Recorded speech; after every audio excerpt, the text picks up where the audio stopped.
탈탄소하고 탈원전은 절대 같이 갈 수가 없습니다. 안녕하세요. 오늘도 한전 KPS 한번 살펴보도록 하겠습니다. 오늘 주가 동향하고요, 관련해서 이슈들 나온 게 무엇이 있는지 한번 이야기 나눠보도록 하겠습니다. 참고 영상으로 한번 봐주시면 감사하겠고요. 오늘 0.9%의 상승, 거래량은 6만 주 정도로 대체적으로 한산하게 흘러가고 있는 한전 KPS의 주가의 흐름이 되겠습니다.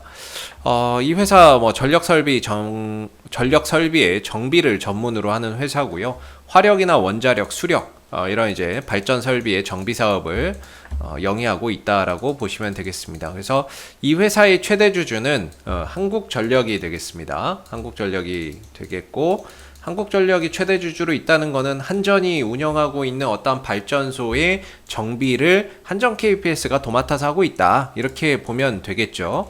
그리고 이 회사가 이제 실적적인 부분들, 그래서 안정적인 이제 매출처를 확보를 하고 있다 보니까 매출이 꼬박꼬박 나옵니다. 1조 2천억 원에서 1조 3천억 원 정도, 더 늘거나 크게 폭증하지는 않지만 굉장히 안정적인 실적을 계속해서 만들어내고 있는 거죠. 앞으로 발전소나 이런 부분들이 더 만들어진다면 거기에 따른 정비나 이런 것들도 한전 KPS가 또 맡아서 할 수 있기 때문에 그런 부분에 있어서 실적이나 이런 것들이 또 더 성장할 수 있는 부분이기는 하겠지만, 전체적으로 좀 안전성이 높은 기업이다, 실적이나 이런 부분들이 되게 안정적으로 나오는 기업이다, 이렇게 보시면 되겠고, 부채 비율도 되게 낮아요. 한 28% 정도, 30%가 채 안 됩니다. 굉장히 낮은 부채 비율과 유보율은 11,000%이기 때문에 굉장히 또 안정적이라고 보고요.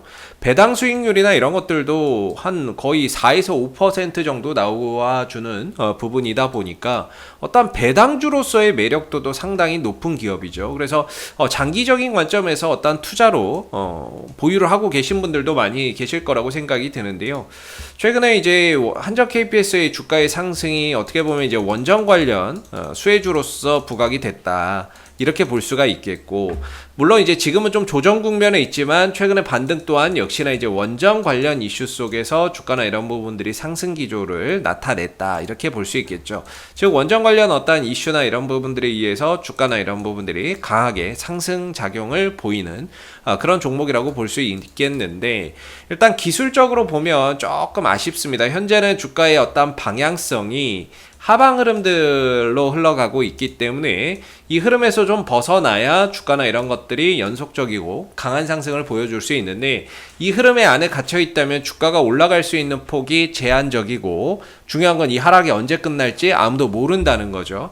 그래서 개인적으로 이 안에서는 저는 좀 단기 트레이딩 영역이다, 이렇게 보는데요. 단기 트레이딩 영역인데, 이 관점에서 봤을 때 지금 바닥이 되는 자리가 어디냐면 저는 36,000원 자리라고 보거든요. 36,000원대 자리가 바닥이 되는 자리고 기술적으로 지지 구간이고, 올라가게 된다면 41,000원 정도까지는 반등의 여력이 존재한다라고 보고 있습니다.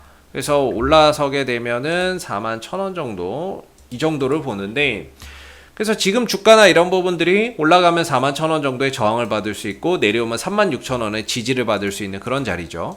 그래서 지금 자리가 저는 개인적으로 신규로 들어가기에는 좀 적합하지는 않다, 이렇게 봅니다. 왜냐면 위로도 열려 있지만 아래로도 열려 있기 때문에 이 구간에서 어떤 신규 매수나 이런 부분들을 들어가기가 쉽지 않다라는 거죠. 물론 분할 매수나 이런 거라면 한번 생각해 볼 수 있겠는데, 쉽게 좀 들어갈 수 있는 영역은 아니에요. 저는 개인적으로는 일단 이제 이 추세 때 하단 36,000원에 눌러줄 때의 반등 여부를 본다든지, 아니면 돌파 이후에 눌러줄 때를 본다든지, 이런 자리가 훨씬 더 안전하고 방향성이 확실하게 보여진 이후에 하는 게 좋다, 이렇게 생각을 하거든요. 그래서 저는 개인적으로 신규로 들어갈 수 있는 자리는 아니지만, 보유하고 계신 분들의 입장에서는 좀 더 추가적인 반등이나 41,000원 자리까지는 열려 있으니까 그 정도까지는 어떤 반등이나 이런 부분들을 열어두고 조금 더 보유해 볼 만한 가치가 있다라고 봅니다. 왜? 실적도 좋고 배당도 주고 안전한 기업인 거죠. 어떤 테마성의 종목은 아니라는 거죠.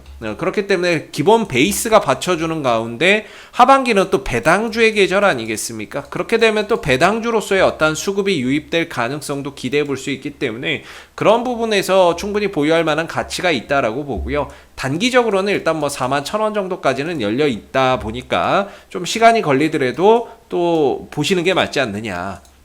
뭐 눌렀다 가면 눌렀다 가는 대로 또는 올라가면 올라가는 대로 조금 더 여유를 두고 들고 가시는 것도 나쁘지 않다 이렇게 생각을 하거든요.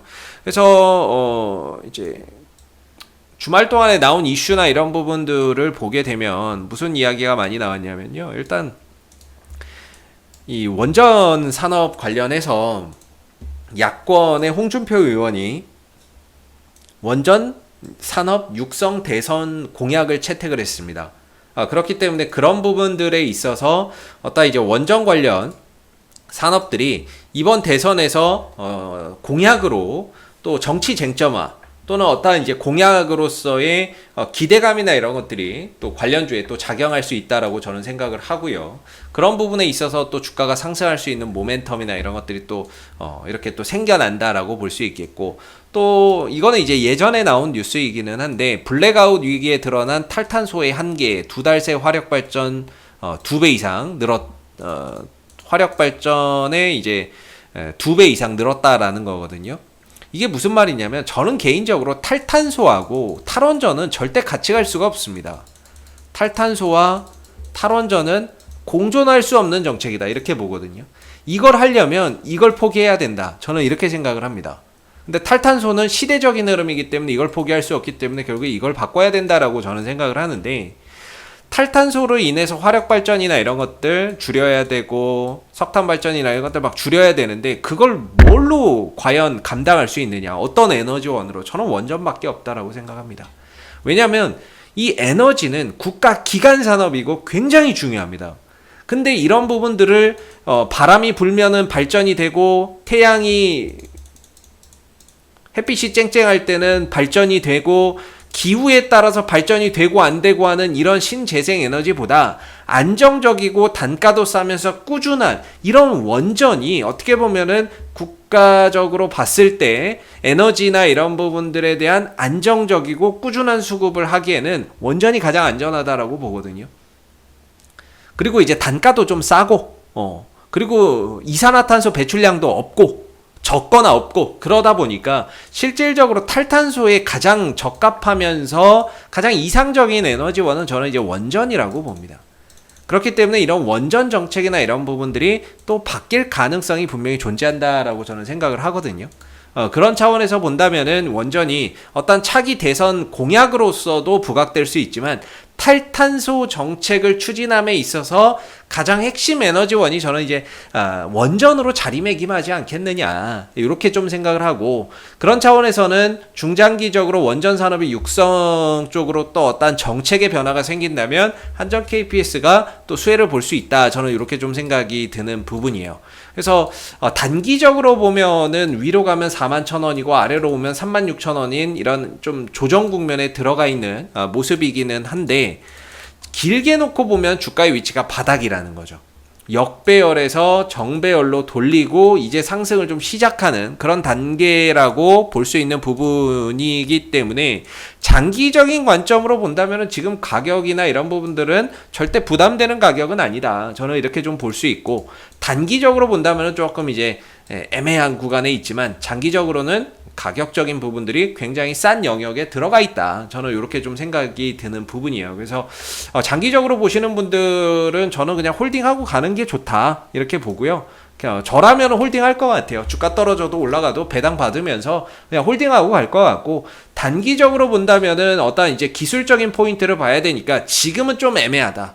지금은 좀 애매하고 차라리 눌러줄 때 36,000원대 지지 여부 보면서 반등을 좀 더 노린다거나, 아니면은 돌파 41,000원대 이상으로 돌파 이후에 눌러줄 때를 추가적인 상승의 포인트로 보고 접근을 한번 시도해보는 것이 바람직하지 않나라는 생각을 한번 해보게 되는 것 같습니다. 이상 AP투자연구소의 이세훈 전략팀장이었고요. 구독과 좋아요도 한번 부탁드리도록 하겠습니다. 감사합니다. 그리고 네이버에서 AP투자연구소를 검색하시게 되면 웹사이트 상단에 AP투자연구소 홈페이지 링크가 나옵니다. 클릭하시게 되면 AP투자연구소 홈페이지로 접속하실 수가 있는데요. 가운데 무료 추천 종목 카테고리에 2021년 무료 추천 종목을 클릭하시게 되면 소장님께서 매일매일 국내외 시황에 대한 실시간 브리핑과 함께 댓글로 무료 추천 종목을 제공해 드리고 있습니다. 하나 눌러서 들어가 보게 되면요, 댓글 리딩은 아침 7시 47분부터 시작이 되었고요. 그리고 전일 마감된 미 증시에 대한 상승 또는 하락에 대한 시황에 대한 내용도 이렇게 댓글로서 쭉 적어드리고 있습니다. 그리고 이제 9시가 되게 되면 무료 추천 종목이 나오게 되는데요. 무료 추천 종목의 종목명, 그 다음에 이제 매수가, 1차 목표가, 손절가가 함께 제시가 됩니다. 그래서 주가가 상승하게 되면 그 상승한 부분에 대해서도 장중에 댓글로서 리딩을 이렇게 해드리고 있고요. 또 하락하면 또 하락한 대로 그 부분에 대해서도 장중 댓글 리딩을 지속적으로 해드리고 있으니까 무료 추천 종목이 필요하신 분들은 많은 도움 받아가시면 좋겠고요. 또한 저희가 이제 주식 테마주 검색기라고 하는 무료 어플리케이션을 개발을 해서 무료로 누구나 사용이 가능합니다. 보시게 되면은 이제 테마주 검색기 클릭하시면은 안드로이드 버전, 아이폰 버전, PC 버전 세 가지로 나뉘어져 있고요. 구글 플레이나 앱스토어에서 다운받는 방식도 있고, 그 다음에 PC 버전으로 저희 홈페이지에 방문하셔서 다운로드, 설치해서 사용하시는 방법이 있습니다. 그래서 이 테마주 검색기는 시장의 모든 테마를 한눈에 볼 수 있게 해주고요.